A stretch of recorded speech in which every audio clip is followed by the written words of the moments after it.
క్రొత్త నిబంధన యోహాను రాసిన సువార్త 8వ అధ్యాయం 53వ వచనాన్ని మరొకసారి మన ప్రియులు మైకులు చదువుతుండగా గమనించండి. మన తండ్రి అయిన అబ్రహాము చనిపోయాను కదా, నీవు అతని కంటే గొప్పవాడు అనే మాట చూస్తున్నాం. పిల్లారా, ఎవరు మాట్లాడుతున్నారు? యూదులు మాట్లాడుతున్నారు. ఎవరితో మాట్లాడుతున్నారంటే ప్రభు అయిన యేసుక్రీస్తు వారితో మాట్లాడుతున్నారు. ఇంకొక మాట చెప్పాలంటే ఎవరు మాట్లాడుతున్నారంటే మనుషులు మాట్లాడుతున్నారు. ఎవరితో మాట్లాడుతున్నారంటే దేవుడితో మాట్లాడుతున్నారు. వినండి వాక్యం. మనుషులు తమ కంటే ఇంకొంచెం పై అధికారం కలిగిన మనుషులతో మాట్లాడాలంటేనే మనం ఏం చేస్తాం? చాలా భయపడతాం పిల్లలు. అలాంటిది మనుషులు దేవునితో మాట్లాడాలంటే అది అంత చిన్న విషయం అనే కాదు. నిజంగా దేవుని గురించిన సంగతి తెలిసిన ఎవరైనా సరే ఆయనతో మాట్లాడటానికి సాహసించరు పిల్లారా. నువ్వు మాతో మాట్లాడు, కానీ దేవుడు మాతో మాట్లాడితే మేము చచ్చిపోతాం. మోషే, అయ్యా దైవజనుడా, నువ్వు మాతో మాట్లాడు, కానీ దేవుడు మాతో మాట్లాడితే మేమేం చేయలేం, మేము బతకలేం, మేము చచ్చిపోతాం. దేవుడు పిల్లరా ఆలోచన చేయండి. ఆ దేవుడే సర్వలోక మానవాళి కొరకు పాప పరిహారార్థం చెల్లించాలని, పాప క్షమాపణ కలిగించాలని, పాపిని పరలోకం చేర్చాలని అవతారాన్ని మార్చుకొని, ఆకారాన్ని మార్చుకొని, స్వరూపాన్ని మార్చుకొని, తన్ను తాను తగ్గించుకొని ఎక్కడికి వచ్చాడు పిల్లరా? మనుషుల మధ్యకు వచ్చాడు. ఇంకా చెప్పాలంటే మనిషిగా వచ్చాడు పిల్లారా. అంత మాత్రాన ఆయన మనిషి మాత్రము కాదు, ఆయన సాక్షాత్తు దేవుడి పిల్లలు. ఆ దేవుని దగ్గర వీళ్ళు మాట్లాడుతున్న మాటలు ఎలా ఉన్నాయంటే ఒక మనిషి మరొక మనిషితో మాట్లాడేదానికన్నా మరీ తక్కువగా మాట్లాడుతున్నారు. చాలా తక్కువగా మాట్లాడుతున్నారు. 53వ వచనం, మన తండ్రి అయిన అబ్రహాము చనిపోయాను కదా, నీవు అతని కంటే గొప్పవాడవా? అది పిల్లరా, నువ్వు అతని కంటే గొప్పవాడవా, నువ్వు అతని కంటే గొప్పవాడవా అని అడుగుతున్నాడు. అంటే ఇప్పుడు ఈ మనుషులైన యూదులందరికీ ఎవరు గొప్పవాడు పిల్లరా? వీళ్ళు మాట్లాడే మాటలను బట్టి మనకు అర్థమయ్యే సారాంశం ఏంటంటే అబ్రహాము గొప్పవాడు. ఇంకా చెప్పాలంటే అబ్రహామే గొప్పవాడు. ఇక తర్వాత వాళ్ళందరూ కూడా అబ్రహాము కంటే చాలా తక్కువైన వాళ్ళు, నువ్వు మరీ తక్కువైన వాడు అన్నట్టుగా మాట్లాడుతున్నారు. క్రీస్తునందు ప్రేమైన సహోదరి సహోదరులారా, వారు మాట్లాడే మాటలు నిజంగా మనకైతే కోపం వస్తుంది, కానీ ఆయనకైతే కోపం రావట్లా. మనకైతే కోపం వస్తుంది, ఆయనకైతే కోపం రావట్లేదు పిల్లరా. ఎందుకు కోపం రావట్లేదంటే కోపం వల్ల ప్రయోజనం ఏమీ లేదు. కోపం వల్ల పని ఏమీ జరగదు. కోపం వల్ల నష్టాలే తప్ప ప్రయోజనకరమైనవి ఏమీ లేవు పిల్లలు. ఆయన వచ్చింది నష్టపరచడానికి కాదు, ఆయన వచ్చింది అనేక మందిని ప్రయోజనకరులుగా చేయటానికి వచ్చాడు పిల్లలు.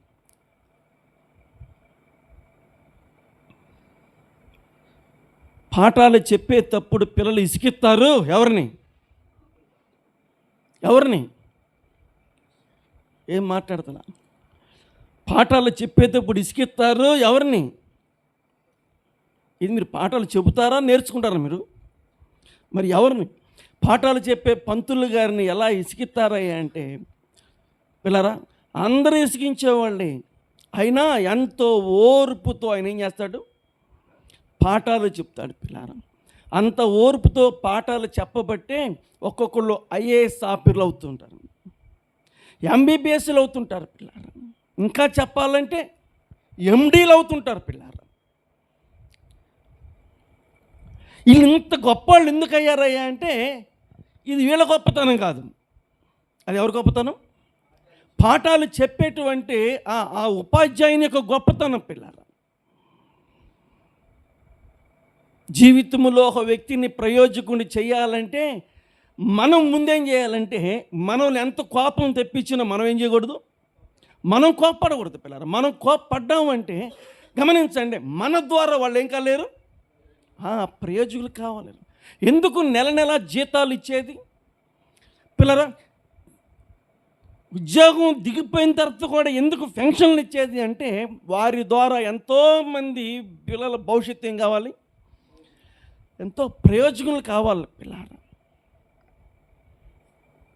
ఒక పాఠాలు చెప్పే పంతులు గారికి అంత శాంతం ఉంటే దేవునికి ఇంకెంత శాంతం ఉండాలి పిల్లలు. అందుకని వారు మాట్లాడే మాటలకి దేవునికి ఏమి రావట్లేదు, కోపం రావట్లేదు. ఇంకా చెప్పాలంటే వాళ్ళు మాట్లాడే ప్రతి మాటలో కోపం కాదు, మిగులు కోపం తెప్పించేలాగా మాట్లాడుతున్నారు వాళ్ళు.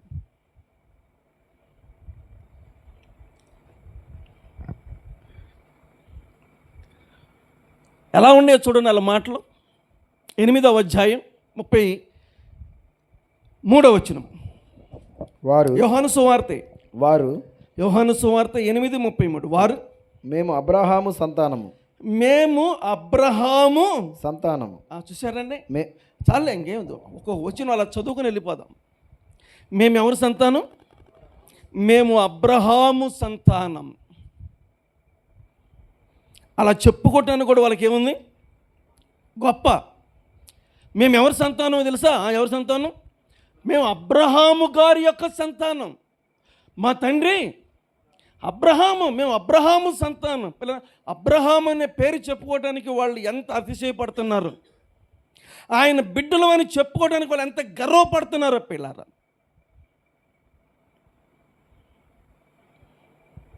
మేము అబ్రహాము సంతానం. యూదులు మాట్లాడుతున్న మాటలకి ప్రభు వారికి పక్కున నవ్వొచ్చింది, కానీ ఏం చేయలేదు, నవ్వలేదు పిల్లారా. రండి ప్రశాంతంగా దేవుని యొక్క వాక్యాన్ని విందాం. బ్రతికిన కాలం అంతా వాటిని మనం గమనించి వాటిని అనుసరిద్దాం. ఇప్పుడు మేము అబ్రహాము సంతానం అని వాళ్ళు చెప్పారు. ఇప్పుడు మనం ఏం చేయాలంటే ఆ లెక్కకు వస్తే అబ్రహాము గారి దగ్గరికి వెళ్ళి, అబ్రహాము గారు వాళ్ళు మీ సంతానం అంట, అట్లకైతే మీరెవరి సంతానమో మాకు కావాలి. ఇప్పుడు వాళ్ళు తెలుసుకొని మాట్లాడుతున్నారు. ఏమంటున్నారు? మేము అబ్రహాము సంతానం అని యేసు ప్రభు దగ్గర అబ్రహాముని చాలా గొప్పగా చేసి యేసు ప్రభుని చాలా తక్కువ చేసి ఏం చేస్తున్నారు, వాళ్ళు మాట్లాడుతున్నారు. ఇప్పుడు మనము అబ్రహాముని దగ్గరికి వెళ్ళి ఆయనతో మాట్లాడదాం. బాబు అబ్రహాము గారు, ఆ లెక్కకు వస్తే మీరెవరి సంతానమో మాకు ఇప్పుడు తెలియాలి. పిల్లరా, లూకా రాసిన సువార్త 3వ అధ్యాయం 36వ వచనం. క్రొత్త నిబంధన, క్రొత్త నిబంధన 53 పేజీ. మనకు కావాల్సింది అబ్రహాం వాళ్ళ నాన్న పేరుతో స్టార్ట్ చేయాలి. అక్కడ రాయబడిన మాట ఏ వచనం అది? 34వ వచనం. పిల్లరా, లూకా రాసిన సువార్త 3వ అధ్యాయం 34వ వచనం. యోదా యాకోబుకు, యాకోబు ఇస్సాకుకు, ఇస్సాకు అబ్రహాముకు కాదు. మనకు కావాల్సింది ఏంటంటే అబ్రహాము తెరాహుకు. అబ్రహాము వాళ్ళ నాన్నెవరు? తెరాహుకు. అది పాయింట్. మేము అబ్రహాము సంతానం అని చాలా గొప్పగా చెప్పారు కదండి. ఇప్పుడు మనం చదువుకున్న భాగంలో ఏముందంటే అబ్రహాము యొక్క తండ్రి ఎవరు అంటే తెరాహు. అక్కడి నుంచి స్టార్ట్ చేసుకొని మనము కింద దాకా 38 దాకా వచ్చేసామనుకోండి, ఆ వరుసల పట్టిలో మనం చూస్తూ ఉన్నాం. తెరాహు కుమారుడు అబ్రహాము అన్నాడు. పిల్లరా, ఆ వరుసలోనే మనం ముందుకొస్తే నోవాహు కూడా వస్తున్నాడు. ఇంకా ఫైనల్గా చివరికి వచ్చేసేయండి 38 వచనం. ఆదాము దేవుని కుమారుడు. ఆదాములో నుంచి వచ్చినవాడు నోవాహు అయితే, నోవాహు నుంచి వచ్చినవాడు తెరాహు అయితే, తెరాహు నుంచి వచ్చినవాడు అబ్రహాము. మరలా చెప్తున్నాను పిల్లరా, ఆదాములో నుంచి వచ్చినవాడు నోవాహు అయితే మధ్య మధ్యలో తీసేసి, నోవాహు నుంచి వచ్చినవాడు తెరహు అయితే తెరహు నుంచి వచ్చినవాడు అబ్రహాము అవుతాడు పిల్లారం. ఆదాము ఎక్కడి నుంచి వచ్చాడంటే ఆదాము దేవుని కుమారుడు. ఆదాము దేవుని నుంచి వచ్చాడు. మొట్టమొదటి మానవుడు, భూమి మీద ప్రప్రథమ మానవుడు, మనుషులందరికీ మూల పురుషుడైనటువంటి ఆదాము. ఆదాములో నుంచి నోవాహు, ఆదాములో నుంచి తెరాహు, పిల్లలు ఆదాములో నుంచి ఎవరు? అబ్రహాము పిల్లారా. ఇంకా చెప్పాలంటే అసలు ఇంకా అబ్రహాముకు పైన పరిస్థితులంతా వదిలేశారు వాళ్ళు. ఎక్కడ పట్టుకున్నారు? వచ్చి ఎక్కడ పట్టుకున్నారు? నుంచి అబ్రహాంతో స్టార్ట్ చేశారు. ఇంకా అబ్రహాం కంటే పైన ఇంకా చరిత్ర ఉందా లేదంటే ఏమంటే అసలు ఎంత చరిత్ర ఉందో ముందు అదంతా వదిలిపెట్టేసేసారు. పిల్లలు వినాలి, చాటంత ఉంది చెవు. దేని చెవు? ఏనుగు చెవు చెప్పాడా మేవాడు? గమనించండి, చాట ఉందంట చెవు. ఏ చెవు? ఏనుగు చెవు. అంత మాత్రం అది ఏనుగు అయిపోయిద్దా? చెవుతోనే ఏనుగని చెప్పేస్తాం. ఇంకా ఏనుగంటే ఇంకా చాలా ఆకారం ఉంటుందా? ఏనుగంటే ఇంకా చాలా ఆకారం ఉంటుంది పిల్లరా. అబ్రహాముతో ప్రారంభం కాల ఆ లెక్కకొస్తే అబ్రహాము ఎన్నో వాడో కూడా చూడండి పిల్లరా.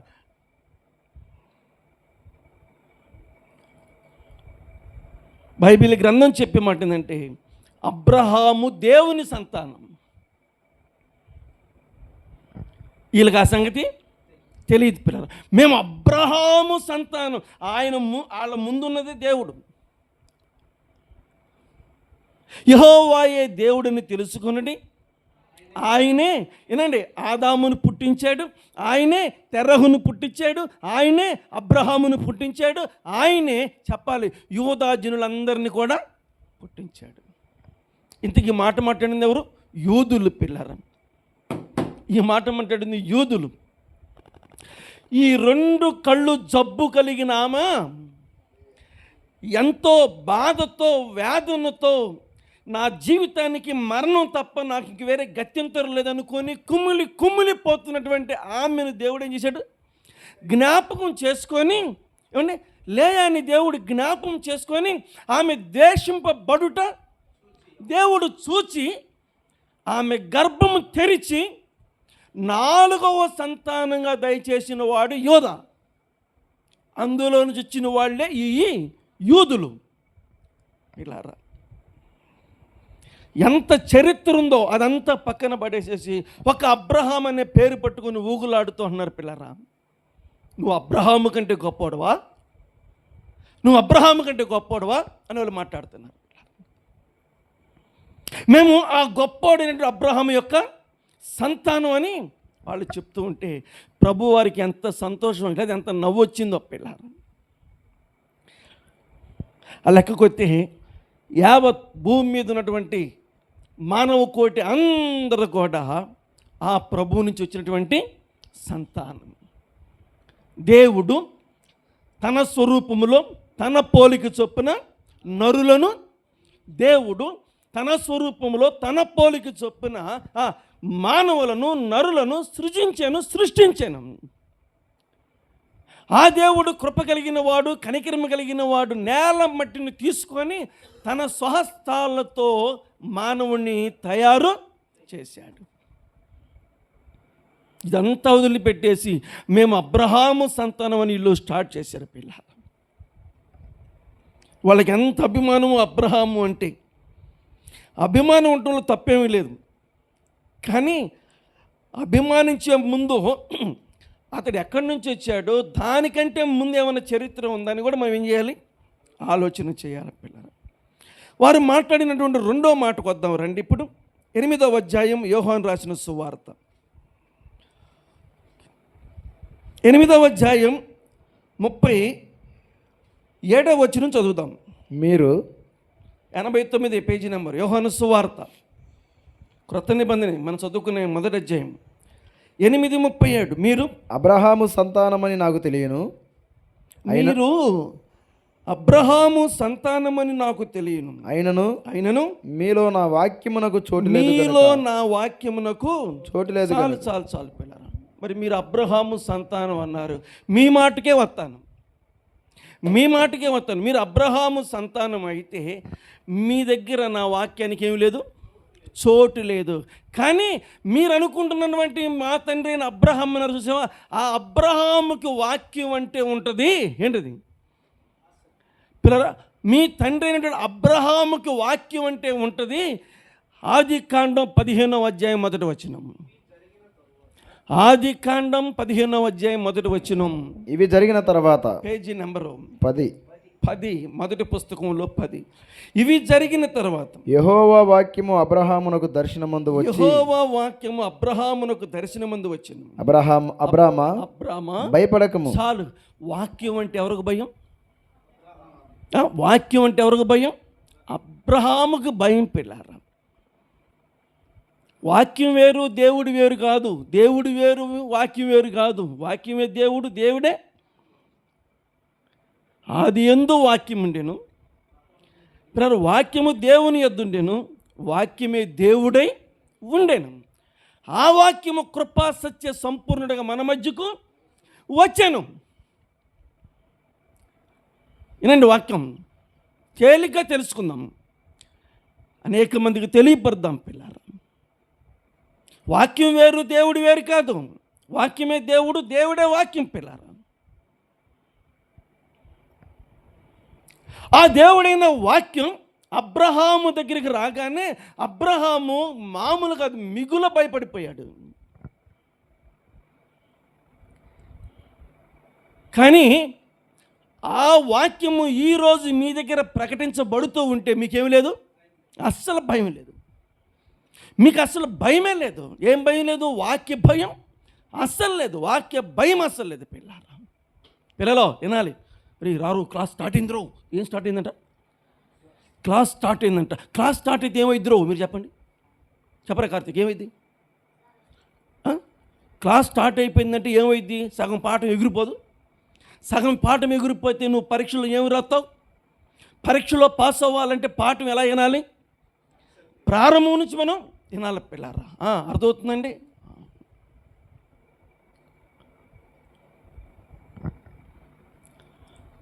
అధికారులు ముందు రావాలా, మనం ముందు వెళ్ళాలా? సత్యానందం పనికాడికి ఏం అర్థం కాల. ఎందుకు వాళ్ళు వెళ్ళిన తర్వాత మనం వెళ్దాం. ఏం చేయాలి? మన ముందు వాళ్ళు ముందా? మనం ముందు. అమ్మో సారు వచ్చేసాడు అని చెప్పేసి ఆ బండి చూసి బయట చూసి ఏం చేస్తారు? అమ్మో సారు వచ్చేసాడు అని చెప్పేసి భయపడిపోతాం పిల్లలు. వాక్యం అనగానే అబ్రహాంకి ఎంత భయం అంటే ఆయనకి చాలా భయం పిల్లరా. కానీ ఆ వాక్యం మీ దగ్గర ప్రకటించబడుతుండగా, మీ దగ్గర ఎంతో బలంగా ప్రకటించబడుతుండగా, ఈ రోజుకి కూడా మీరు వాక్యానికి ఏం చేయలేకపోతున్నారు? కనీసం మీలో ఆ రకమైనటువంటి కొంచెము కూడా కనిపించట్లేదు. భయం అనేది కనిపించట్లేదు. పైగా మీరేం చెప్పుకుంటున్నారు? మేము అబ్రహాము యొక్క సంతానం, మేము అబ్రహాము యొక్క సంతానం అంటున్నారు. అసలు మీరు అబ్రహాముని గురించి తెలిసి మాట్లాడుతున్నారా, తెలియక మాట్లాడుతున్నారా? మాట్లాడితే అబ్రహాము మా తండ్రి, అబ్రహాం మీ సంతానం అంటారు. కానీ అసలు అబ్రహాముకి మీకు సంబంధం ఏమైనా ఉందా? అబ్రహాముకి వాక్యం అంటే ఎంత భయమో పిల్లరా. వాక్య భయం లేని యూదులు, వాక్యం అంటే నిర్లక్ష్యం కలిగినటువంటి యూదులు పిల్లరా. మనలో కూడా ఈనాడు చాలామంది క్రైస్తవులు గమనించండి, యేసు ప్రభు ఫోటో అంటే భయం, పిచ్చి భయం. మళ్ళీ ఏమంటే భయం ఉండదు? మరి ఇంత దారుణం. యేసు ప్రభు ఫోటో అంటే ఎంత భయమో పిల్లరా. ఫోటో కనబడతాం ఆలస్యం, మోకాళ్ళే చేస్తారు ఎక్కడ? ఫోటో దగ్గర పిల్లరా. ఆ ఫోటోని ముద్దాడుకోకుండా ఉండలేరు. వాక్యము ఏరులై పారుతూ ఉంటే, వాక్యము నీరులాగా పారుతూ ఉంటే అస్సలకి ఏ మాత్రం వాక్యాన్ని జాగ్రత్తగా ఇందామనేటువంటి భయం ఉండదు.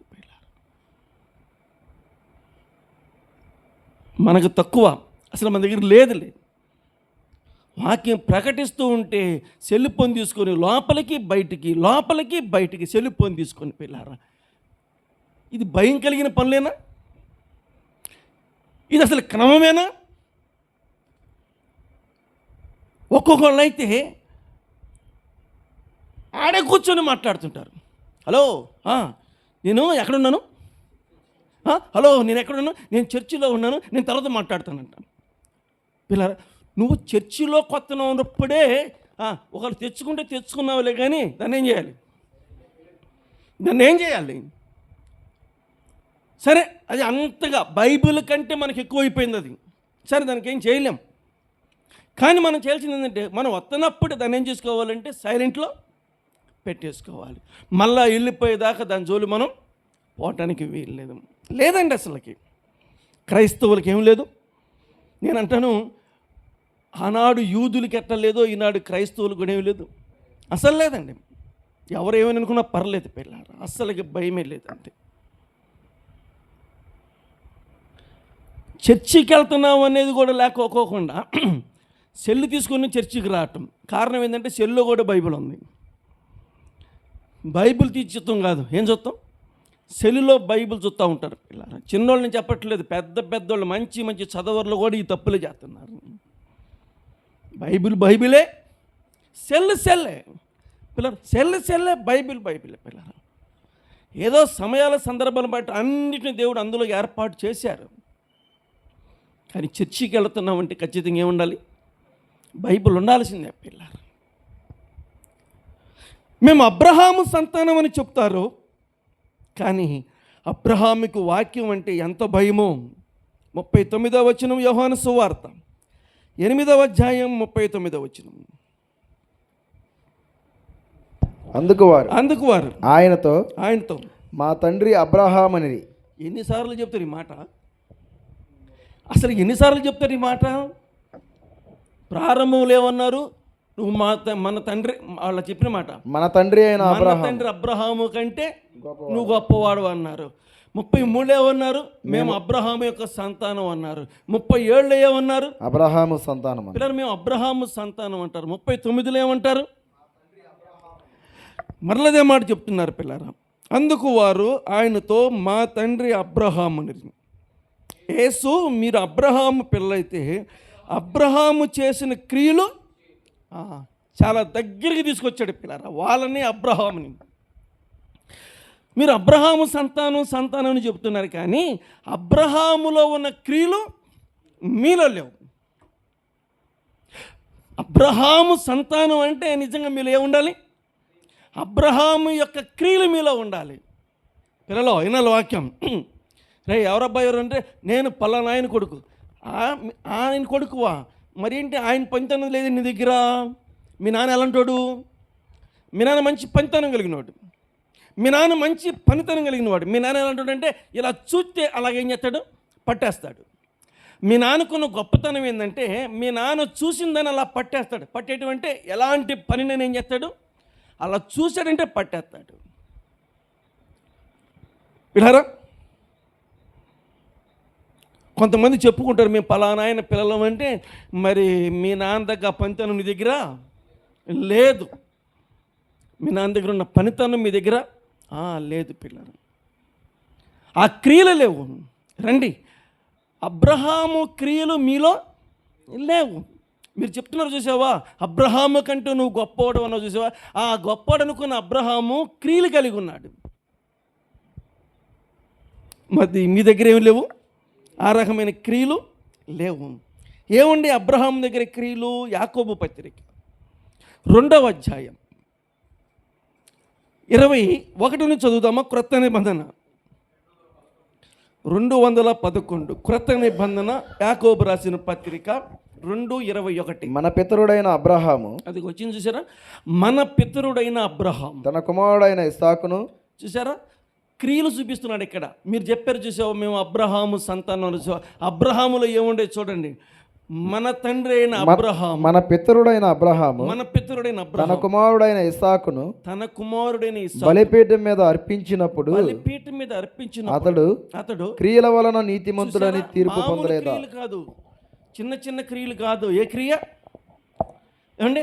అది ఎంత చెప్పుకోదగ్గ క్రియ అంటే, తన ఏకైక కుమారుడైనటువంటి ఇస్సాకుని తీసుకొని మోరియా పర్వతం మీద బలి ఇచ్చేసేసాడు.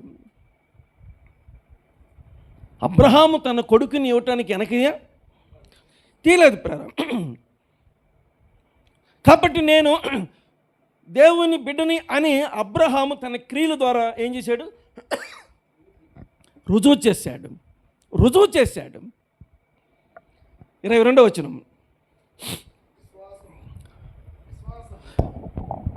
యాకోబు పత్రిక 2:22. విశ్వాసం అతని క్రియలతో కూడి కార్యసిద్ధి కలుగజేసిననియు క్రియల మూలముగా అతని విశ్వాసము పరిపూర్ణమైనదనియు గ్రహించుచున్నావు కదా. కాబట్టి అబ్రహాము దేవుని నమ్మెను.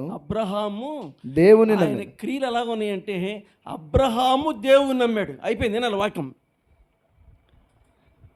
మా తండ్రి అయిన అబ్రహాము కంటే నువ్వు గొప్పోడు అన్నావు చూసావా? ఆ అబ్రహాము ఎవరు నమ్మాడు? దేవుణ్ణి నమ్మాడు. క్రియలు ఖచ్చితంగా కనబడతాను. దేవుణ్ణి నమ్మాడని ఎలా చెప్పగలుగుతావు అంటే దేవుడు చెప్పిన మాటకి అబ్రహాము పూర్తిగా లోబడ్డాడు. తన కుమారుని బలించడంలో నేను ఇవ్వనని మాత్రం అనలేదు. క్రియలు కావాలి కానీ మీ దగ్గర ఆ క్రియలు కనిపించట్లేదు. క్రీస్తునందు పిల్లరా, ఈ రాత్రికాల సమయంలో దయచేసి యూదులు వాదన ఎవరి దగ్గర? దేవుని దగ్గర. యూదులు హితవాదన. ఎంత వాదన అంటే వాళ్ళు చెప్పిందే వేదంగా ఉంది తప్ప, ఇలాంటి వాక్యం అన్ని విషయాలని తీసుకొచ్చి వాళ్ళ దగ్గర పూర్తిగా పెట్టి మరీ మాట్లాడుతున్నా మనోళ్ళు అప్పుడప్పుడు అంటారు చూసావా, నేను పట్టుకున్న కుందేలుకి ఏ కుందేలుకి 3 కాళ్ళు ఉండవు. నాకు తెలిసి ఏ కుందేలుకి 3 కాళ్ళు ఉండవు పిల్లారా. అది అంత పనికిమాలిన కుందేలైనా దానికి ఎన్ని ఉంటాయి? దానికి ఉండాల్సింది దానికి ఉంటాయి అంతే పిల్లారా. యూదులు ఆ రకంగా ప్రభువైన యేసుక్రీస్తు వారితో వాదన పెట్టుకున్నారు పిల్లారా. దేవుని పరిశుద్ధమైన బైబిల్ గ్రంథంలో యేసుక్రీస్తు వారితో వాళ్ళు మాట్లాడినటువంటి మాట ఎలాగుందంటే, మన తండ్రి అయిన అబ్రహాము కంటే నీవు యోహాను సువార్త 8:56. యోహాను సువార్త 8:56. మీ తండ్రి అయిన అబ్రహాము. యోహాను సువార్త 8:53. మన తండ్రి అయిన అబ్రహాము చనిపోయిన కదా. యోహాను సువార్త 8:56. మీ తండ్రి అయిన అబ్రహాము. ఎందుకు అన్నిసార్లు కిందకి పైకి కిందకి తిప్పుతున్నానంటే మీకు అర్థం కాల. మన తండ్రి వాళ్ళు మాట్లాడేదానికి ప్రభువు మాట్లాడేదానికి అక్కడ వ్యత్యాసం కనబడుతుంది. మన తండ్రి వాళ్ళు ఏమంటారంటే మన తండ్రి అంటే ఎవరు తండ్రి? ఆయనకు కూడా తండ్రి. నీకు తండ్రి మాకు తండ్రి అబ్రహాము. ఆయన ఏమంటాడంటే 56వ వచనంలో మీ తండ్రి అంటాడు. అంటే ఆయన మీకు తండ్రి అయితే అవుతాడేమో కానీ నాకేం కాడు, నాకు తండ్రి కాడు పిల్లారా. ఉన్నారండి.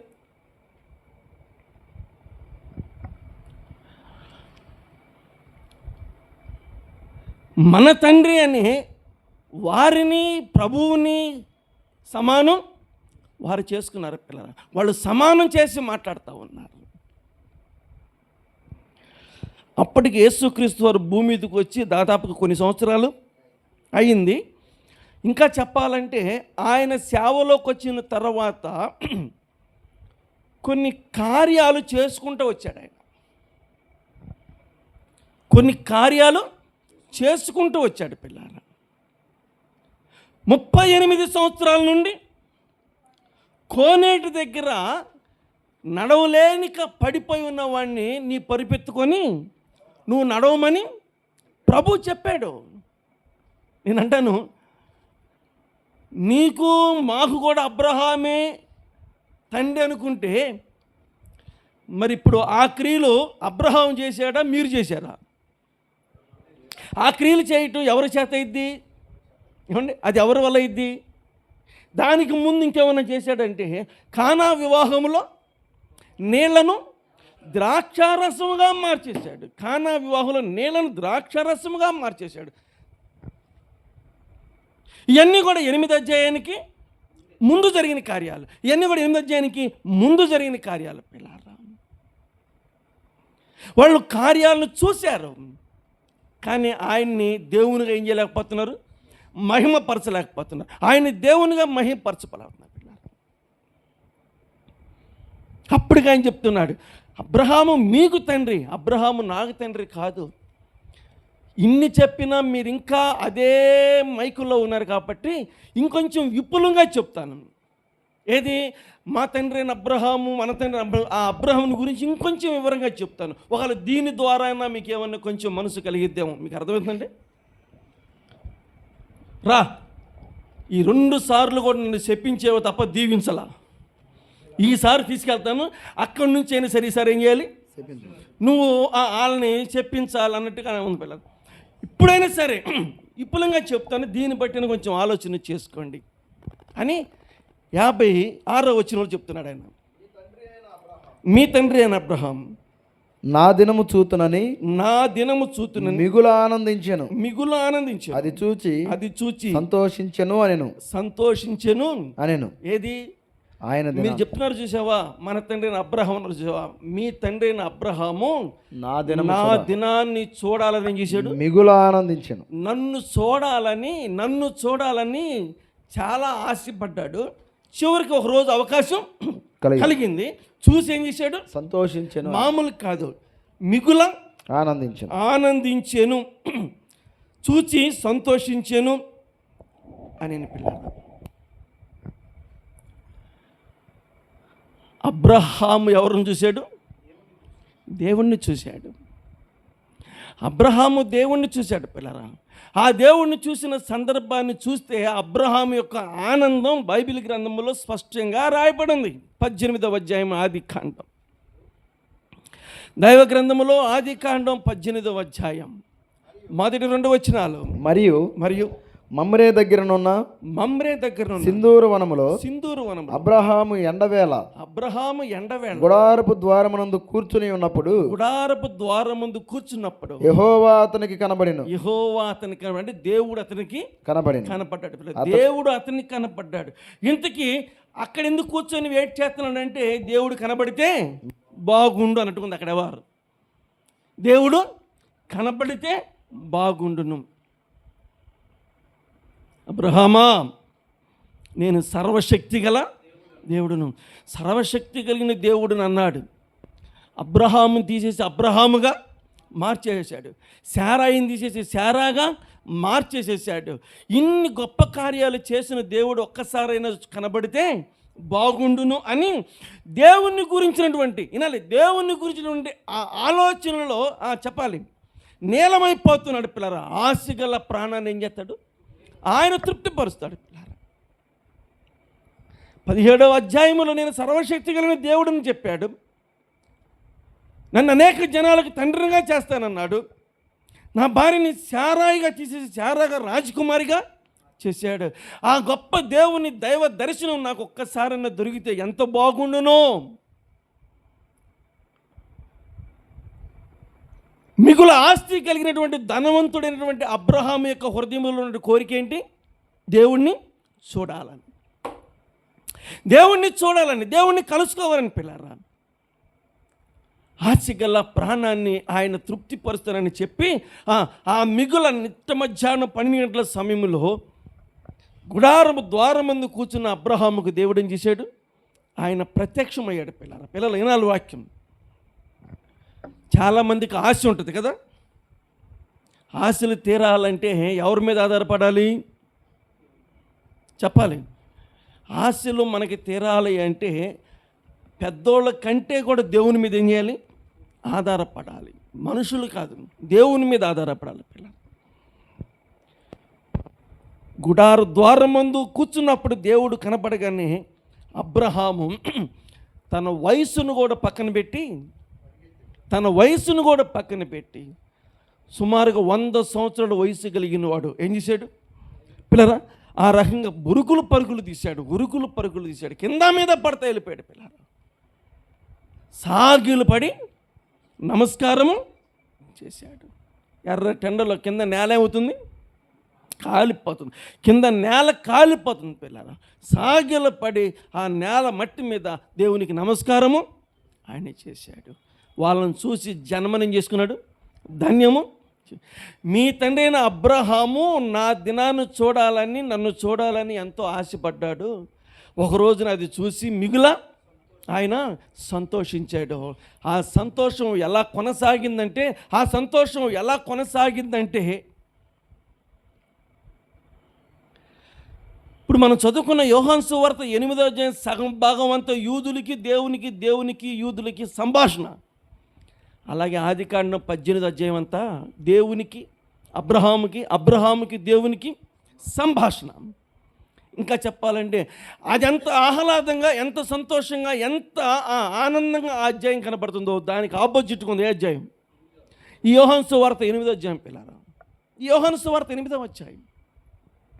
వాళ్ళ తండ్రి అయిన అబ్రహాము దేవునితో ఎలా సంధించాడు, అబ్రహాము సంతానం చెప్పుకుని ఈ పిల్లలు దేవునితో ఎలాగ సంబంధం కలిగి ఆయన మాటలతో పిల్లరా ఇసుకితా ఉన్నారు. వాళ్ళు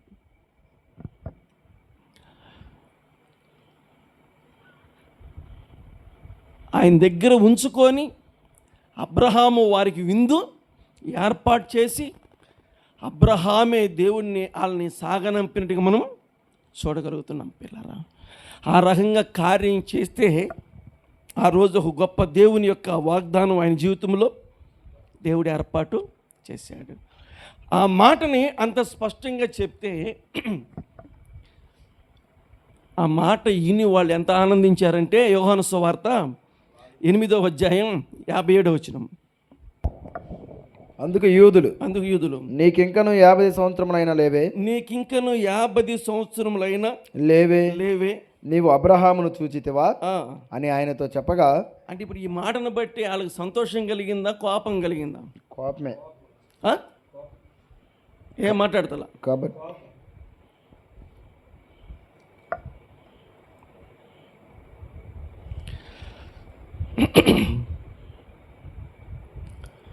పిల్లరా, రే ఆల్విన్, మీ బాబాయ్ విజయవాడలో కనబడ్డాడరా నేను చెప్పాను కాడికి. అక్కడ కోపం వచ్చిందా, సంతోషం వచ్చిందా? కోపం వచ్చి సంతోషం వచ్చిందా? ఏదో ఒకటి చెప్పు బాబు. సంతోషం వచ్చిందా? సంతోషం వచ్చిందా అంటే కోపం రాదా? కోపం రాదంటే పిల్లరా.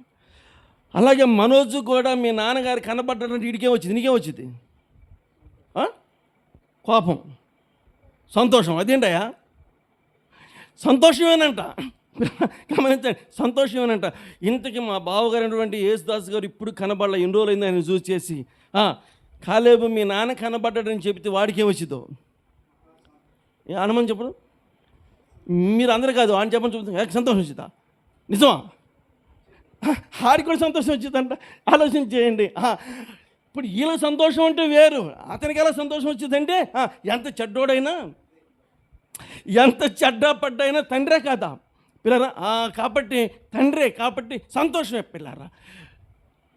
మీ నాన్న కనపడ్డాడు, మీ అమ్మ కనబడింది, మీ అన్నయ్య కనపడ్డాడు అంటే ఆ చెప్పిన వ్యక్తిని బట్టి కనబడ్డా చెప్పలేదండి. ఇక నయం గారంటే ఏందంట, ఎలా ఉన్నారంట అని ఇక స్టార్ట్ చేసింది పిల్లరా. ఎవరైనా అలాగే మాట్లాడతారు. నేనంటే మీ తండ్రి అయిన అబ్రహాము నన్ను చూశాడన్నప్పుడు చూశాడా నిన్ను అని చెప్పి వాళ్ళు సంతోషించి ఆనందించాల్సి పోయి పిల్లరా, నీకు తిప్పి కొడితే 50 సంవత్సరాలు లేవంట. వాళ్ళ మాటలు చూడండి ఎలా ఉన్నాయి, వాళ్ళు ఏమి నేర్చుకుంటున్నారు, ఏం అర్థం అవుతుంది. నీకు మొత్తం కలిపితే 50 సంవత్సరాలు లేవు, నీకు 50 సంవత్సరాలు కూడా లేవు. నువ్వు అబ్రహాముని చూసావా అని వాళ్ళు మాట్లాడుతున్నారు పిల్లరా. నువ్వు అబ్రహాముని చూసావా అని మాట్లాడతావు.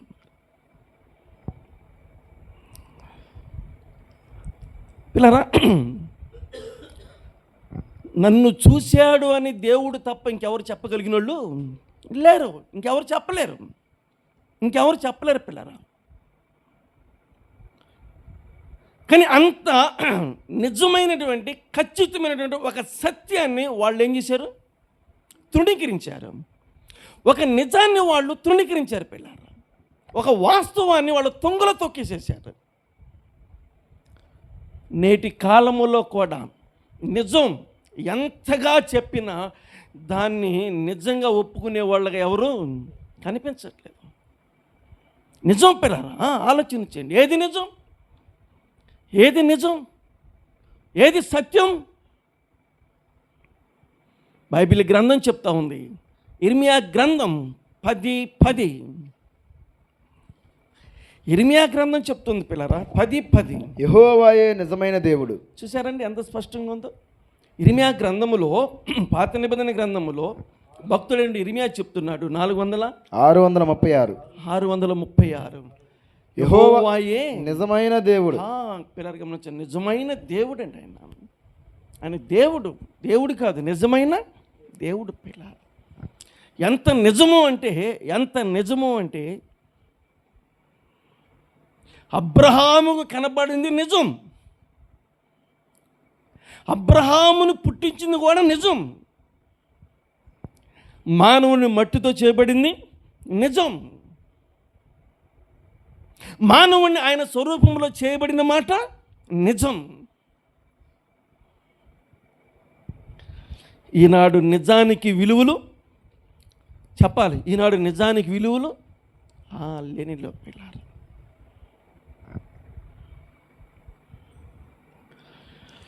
ఏమ్మా ఎందుకు రావట్లేదు చర్చికి అని అడిగితే, ఆ చర్చిలో పరిశుద్ధాత్మ లేదండి. చర్చిలో ఏం లేదు, పరిశుద్ధాత్మ లేదు. ఇప్పుడు పరిశుద్ధాత్మ ఉందని ఎలా చెప్పాలి, ఎలా రుజువు చేయాలి చెప్పాలి. పరిశుద్ధాత్మ ఉందని ఎలా రుజువు చేయాలి? ఇంకెలా రుజువు చేసేది ఏముంది? కింద మీద పడి కొట్టుకులాడితే ఉన్నట్ట లేనట్ట? అది అర్థం కాకపోయినా కీ అబ్బాయి నడితే ఉన్నట్ట లేనట్ట? అది పిల్లల ఆ భాష అర్థం కాకపోయినా రేబా ఏదో మొత్తానికి కుసే పనేసామనుకో ఉన్నట్ట లేనట్ట? ఉన్నట్టే పిల్లల. వాక్యం 10 నిమిషాలు చెప్పి ఈ అరుపులు, పెడబొబ్బులు, కేకలు 50 నిమిషాలు చెప్తే ఉన్నట్ట లేనట్ట? ఉన్నట్టే పిల్లరా. 5 సంవత్సరాల నుంచి వస్తుంది, 4 రోజుల నుంచి మానేసింది. ఒంట్లో బాగలేదు అనుకుంటే తీరా చూస్తే ఒంట్లో బాగపడటం కాదు పిల్లరా, వేరే ప్రాంతానికి వెళ్తే ఏం జరిగిందంటే అక్కడ పరిశుద్ధాత్మే లేదు. అసలు విషయం ఏందయ్యా అంటే ఏనండి, చర్చికి వచ్చిన కానించి నిద్రపోతుంటుంది. అమ్మ నిద్రపోవద్దని మనం అంటుంటాం. అదే ఇప్పుడు కేకలో పెడబొబ్బులు పెట్టడానికి ఎవరు రాదు, అది ఆమె బలహీనత. ఇప్పుడు ఆమె నిద్ర రాకుండా అంటే ఏం చేయాలి? కేకలో పెడబొబ్బులు పెట్టి గైన్ అంటే ఉంటే ఇంకా ఆమె నిద్ర ఎట్టి పరిస్థితుల్లో రానలేదు. కాబట్టి మీరు నిద్రపోయే కాడికి వెళ్ళి కూర్చొని పిల్లలు కూర్చొని ముసలు చెప్పుకో ఏం చేస్తారు? పిల్లలు అటుపోయి అడుగుపోండి, ఎందుకో అటుపోయి అడుగుపోండి పిల్లరా. నన్ను పెయింటింగ్ బండి తీసుకెళ్ళిన మా అన్న అతను ఉన్నాడు చిన్నప్పుడు మీ వయసులో పిల్లరా. మధ్యాహ్నం భోజనం చేసి ఆయన భోజనం చేసేసి చిన్న ఏదో డబ్బాలంటే తల కింద పెట్టుకొని మొహం మీద కచ్చి వేసుకుని పనుకున్నాడు, నిద్రపోతున్నాడు అని. మేమిద్దరం పిల్లలు కూర్చొని, పిల్లలం కదా ఏదో ముచ్చట్లు చెప్పుకుంటూ కూర్చున్నాం. 2 సార్లు చెప్పాడు, ఏమని? అరే అరబాహన్ రా అన్నాడు. 2 సార్లు చెప్పాడు. మేమేను ఆ చెప్పిన కూసేపు మెలకుండా మళ్ళీ మాట్లాడుతున్నాం. 3 సార్లు చెప్పాడు. కానీ మా పద్ధతులు మేము ఉన్నాం. ఆ తర్వాత డబ్బా తీసుకుని ఎగపడ్డాడు. దేనికి? డబ్బా తీసుకుని ఎగపడ్డాడు, బ్రష్ తీసుకుని ఎగపడ్డాడు పిల్లరా. ఇందాక చెప్తున్నాను నిద్రపోతాడు పిల్లరా. ఈ రోజుల్లో ఏం చెప్పాలి? సత్యాన్ని చెప్పాలా, అసత్యాన్ని చెప్పాలా, నిజం చెప్పాలా, అబద్ధం చెప్పాలా, వాక్యం చెప్పాలా, అరుపులు కేకలు పెట్టాలా? ఏం చేయాలి చెప్పండి పిల్లలు. నిజం, నువ్వు నిజమని ఎంత చెప్పినా ఆ నిజానికి ఈ రోజుల్లో ఏం లేదు పిల్లలు, చోట్లేదు, నిజానికి చోట్లేదు. కానీ మళ్ళీ ఒక మాట చెప్తారు, నిజం మళ్ళీ వాళ్ళే చెప్తారు నిజం నిప్పు లాంటిదంట. అర్థమైన తర్వాత కాలినప్పుడు కానీ తెలిసిద్ది. కాలుతాం చూసావా అప్పుడు తెలిసిద్ది. ఇప్పుడు నిద్ర కోసమో లేకపోతే స్వార్థం కోసమో లేకపోతే ఇంకా దేనికోసమో మనం ఎట్లా పడితే మాట్లాడతాం. ఒకరోజు వచ్చి చూసావు, ఆ రోజు కాల్ చేసిద్ది. ఏంటది? నిప్పు ఏం చేసిద్ది? కాల్చిద్ది. ఆ రోజు కాలేటప్పుడు తెలిసిద్ది అనమాట. ఆ రోజు చెప్పింది నిజం, ఆ రోజు చెప్పింది నిజాన్ని మేమేం చేయలేదు, మేము నమ్మలేదు పిల్లరా. నిజాలు నిదానంగా అర్థం అవుతాయి. అబద్ధాలు నమ్మినంత త్వరగా నిజాల్ని నమ్మలేరు పిల్లలు. అబద్ధాలు నమ్మిన త్వరగా నిజాన్ని నమ్మలేరు. నిజం చాలా నిదానంగా అర్థమైంది పిల్లలు. మీ తండ్రి అయిన అబ్రహాము నా దినాన్ని చూసి నన్ను చూసి ఏమండి ఎంత సంతోషించాడని ఇంక ఆయన తప్ప ఇంకెవరు చెప్పగలుగుతారు వాళ్ళకి? ఏమండి సమస్తమును జరిగించేవాడు ఆయన కదా, ఆ జరిగించే దేవుడే చెప్తున్నప్పుడు పిల్లరా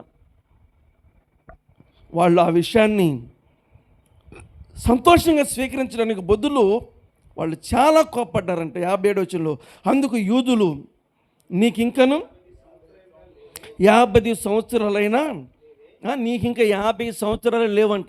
ఇంతకు ఆయనకి 50 సంవత్సరాలు ఉన్నట్టు లేనట్టు వాళ్ళకేం తెలుసు? అర్థం కాలేదా? ఆయనకి 50 సంవత్సరాలు ఉన్నట్టు లేనట్టు వాళ్ళకేం తెలుసు అంటే పిల్లరా వాళ్ళ ముందు ఆయన ఏం చేశాడు? ఆయన పుట్టి పెరిగినట్టుగా వాళ్ళు భావించి మాట్లాడుతూ ఉన్నారు పిల్లరా.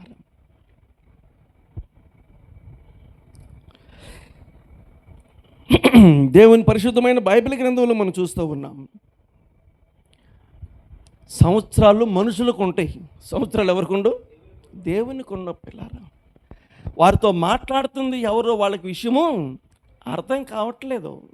మీకు ఇంకా 50 సంవత్సరాలు కూడా లేవని చెప్పేసి వారు ఆయన్ని మాట్లాడుతున్న విధానం.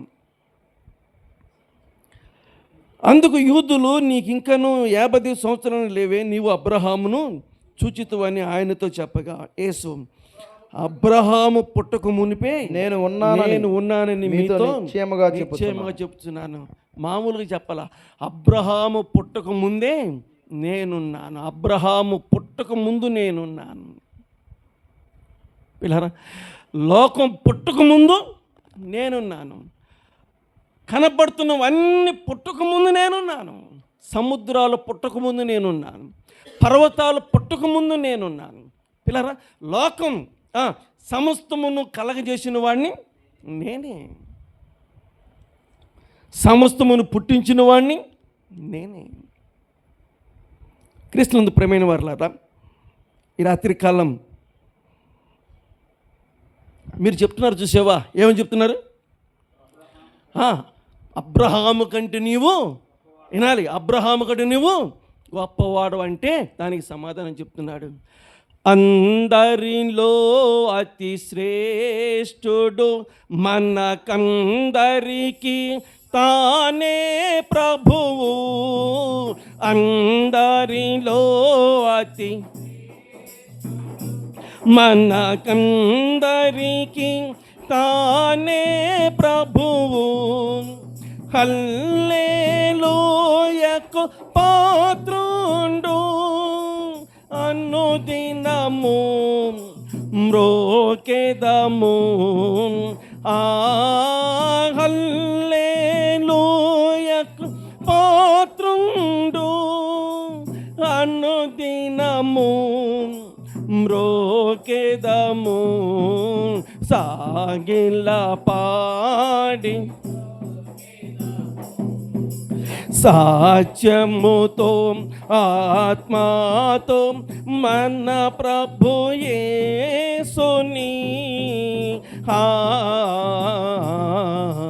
సాగిల పాడి మ్రోకెదం. పిల్లరా అబ్రహాము కంటే ఆయన ముందే ఉన్నాడు. పిల్లరా లోకం పుట్టక ముందు ఆయన ఉన్నాడు. ఆ లోకాన్ని పుట్టించిన వాడు ఆయనే పిల్లరా. కాబట్టి అబ్రహాముని గురించిన సంగతులు పూర్తిగా ఇప్పుడున్న యూదులకు తెలుసా, ప్రభువుకు తెలుసా అంటే ఎవరికి తెలుసు? మరి ఈ ప్రాంతంలో ఏం జరుగుతుందో నాకైతే అర్థం కావట్లేదు. నాకు అర్థం కాని ఒకటి ఉంది, ఇప్పుడు చెప్పాలి. వీళ్ళు నయోమి గారు వాళ్ళు, సత్యానంద వాళ్ళు.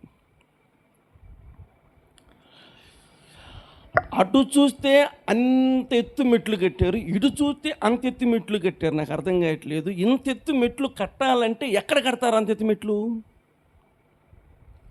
కోటేశ్వరరావు ఎక్కడ కడతారు? ఇప్పుడు రత్నాల చెరువు అనే ప్రాంతంలో కడతారు. ఎందుకని? అది నిన్న వచ్చిన వానకు కూడా ఏమైందయ్యా అంటే దాదాపుగా 2వ మెట్టు మునిగిపోయింది. మొన్న పోయిన సంవత్సరం సెప్టెంబర్కి అయితే ఖచ్చితంగా మెట్టు తనిని చర్చి కరెక్ట్గా వచ్చేసినాయి. ఇలా గమనించండి. ఆ, అలాంటి సందర్భం ఇక్కడెక్కడైనా ఉందా? ఎవరు తెలుసు? సత్యానంద తెలుసా? కోటేశ్వరరావు తెలుసా? లేకపోతే అది ఎవరు తెలుసు? నయోమి గారికి తెలుసు. అడుగుదాం, చెప్పమ్మా. అలాంటికి ఏది వరదలు చేసి ఇళ్లలోకి నీళ్ళు వెళ్ళిపోయినాయా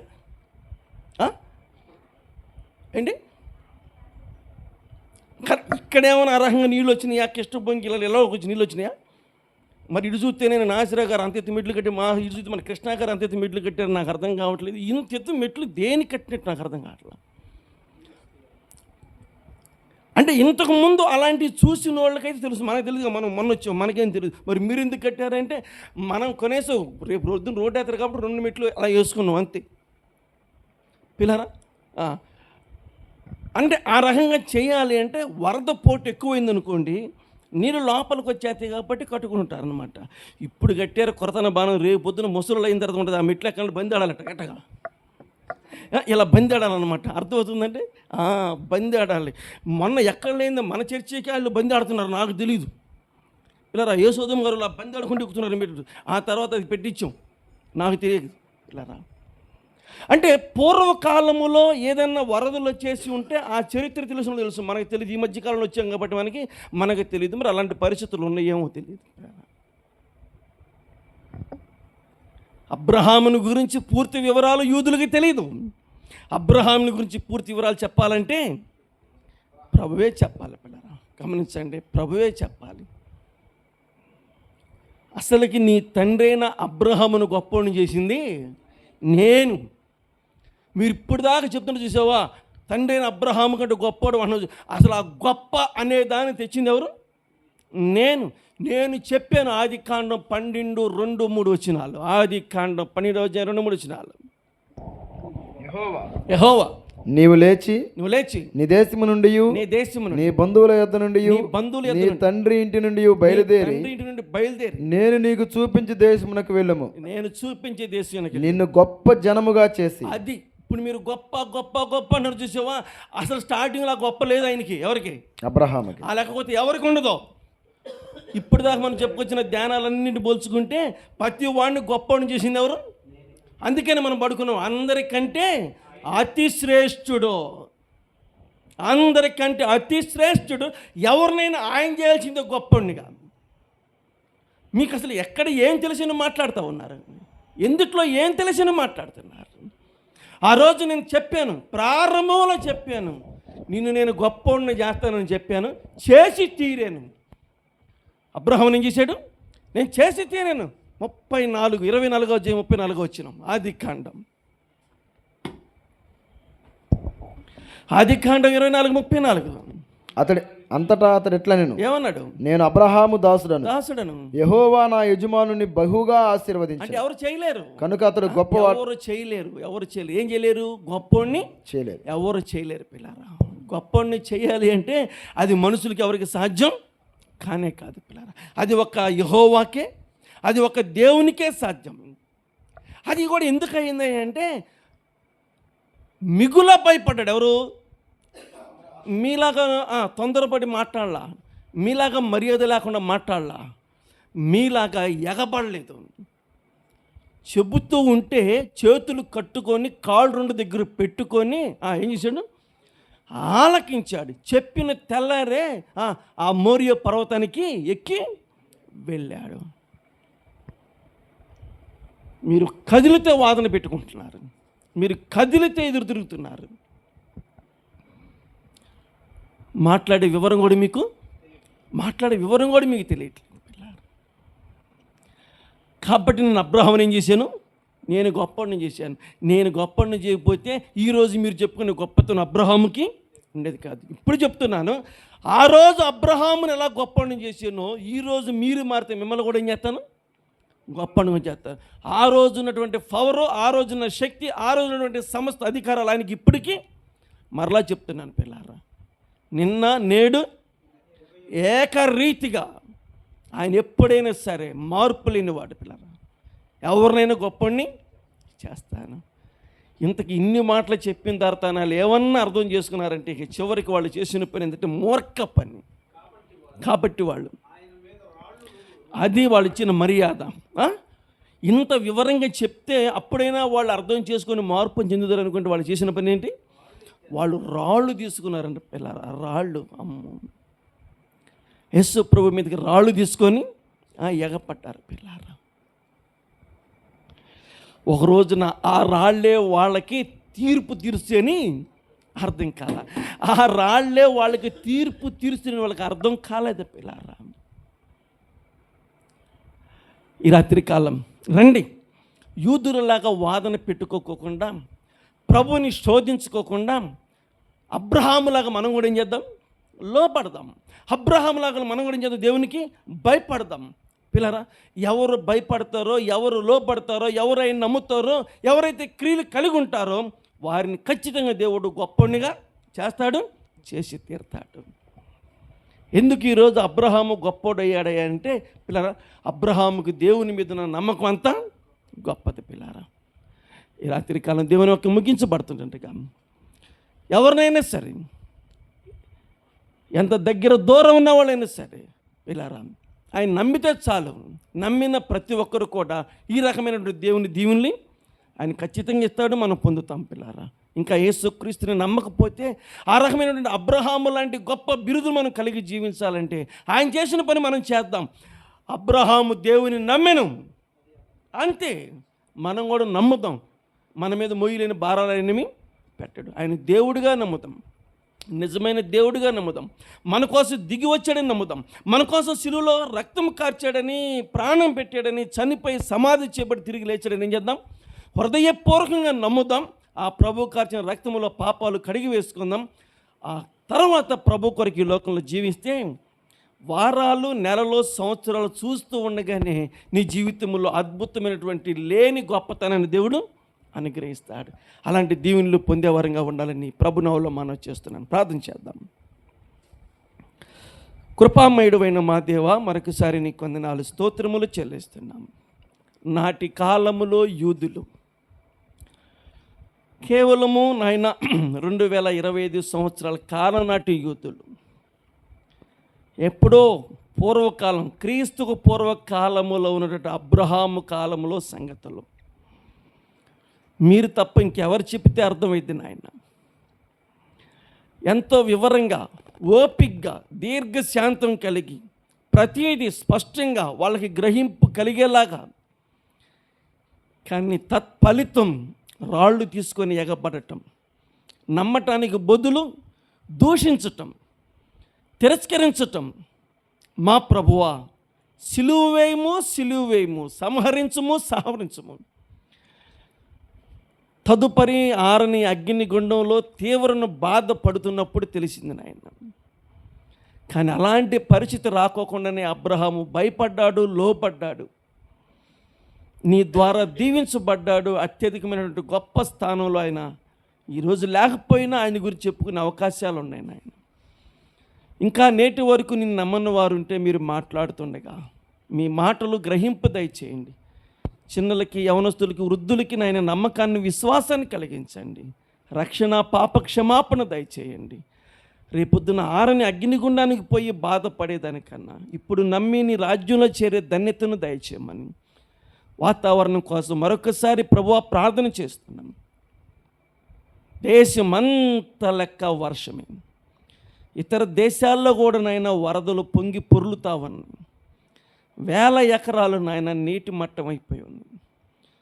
కరువు అత్యధికంగా నాయన మా ప్రభువా ప్రారంభం కాబోతోంది. వాతావరణంలో మార్పు తీసుకురా నాయన. సమస్త ప్రజలు బ్రతకటానికి అవకాశాన్ని కల్పించండి. దయగలిగిన మా తండ్రి, ఎర్ర సముద్రం దగ్గర మా ప్రభువా బలమైన తూర్పుగాలను రప్పించి సముద్రాన్ని తొలగించి పొడి నేల మీద నడిపించినట్లుగా ఈ పరిసర ప్రాంతములో, సమస్త ప్రాంతములో నీటిలో ఉన్నటువంటి నేల అంతా కూడా నాయన ఎండిపోయి మరలా పైర్లు పైకి రాగలిగే పరిస్థితులను దయచేయమని ఆజ్ఞయట్లేదు. క్షమించండి దయచేసి. మానవుని యొక్క తప్పిదాలను క్షమించండి, మానవులను రక్షించండి. వాతావరణంలో అద్భుతమైన మార్పు దయచేయండి. సమస్త ప్రజలు బ్రతికే అవకాశం దయచేయమని మా ప్రాంతవాసులందరినీ దీవించండి. వాతావరణాన్ని బట్టి కొంచెం బలహీనతలు ఏర్పడ్డాయి నాయన. జ్వరాలు, విష జ్వరాలు మా ప్రభువా ప్రతి ఒక్కరిని దర్శించండి, ఆయన ఆరోగ్యాలు దయచేయమని, ఈ పరిచర్ని ఇంకా నీ కృపలో దినదినాభివృద్ధి పరచమని ఈ మనవులు యేసుక్రీస్తు శ్రేష్టమైన నామములో ప్రార్థన చేసి వేడుకుంటున్నాము తండ్రి. ఆమేన్.